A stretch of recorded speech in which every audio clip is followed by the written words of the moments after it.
वाह जो बुल ते चढ़ियो नूरल अगे तो तोखे बोला थी कराणी पवंदी।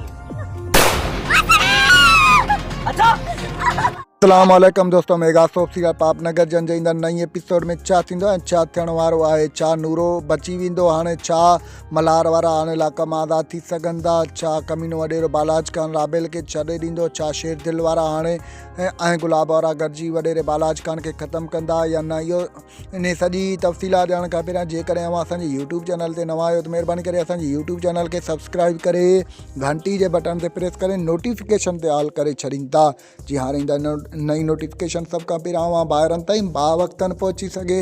ऐं सब्सक्राइब दोस्तों ज़रूरु कंदा, छो जो अव्हां जो सब्सक्राइब करण सां को बैलेंस कोन थो करे, बहरहाल असांजी काफ़ी हौसला अफ़ज़ाई वधंदी आहे।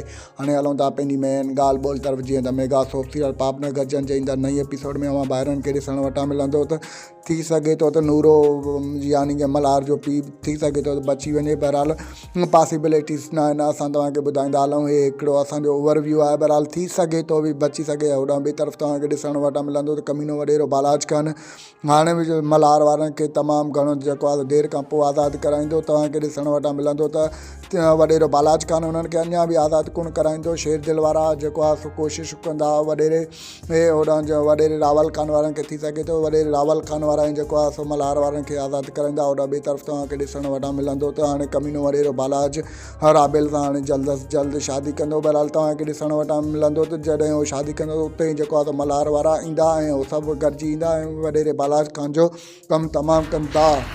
असांजो रिपोर्ट तव्हांखे कीअं लॻो, जेकॾहिं पसंदि आयो त महिरबानी करे पंहिंजो कीमती राय कमेंट सेक्शन में ज़रूरु ॾींदा असांखे इजाज़त रखंदा। पंहिंजो ख़्यालु, अल्लाह हाफ़िज़। Thanks for the watching. Javed Ali Jalalani ऐं पंहिंजे शहर जो नालो कमेंट में ज़रूरु ॿुधाईंदा।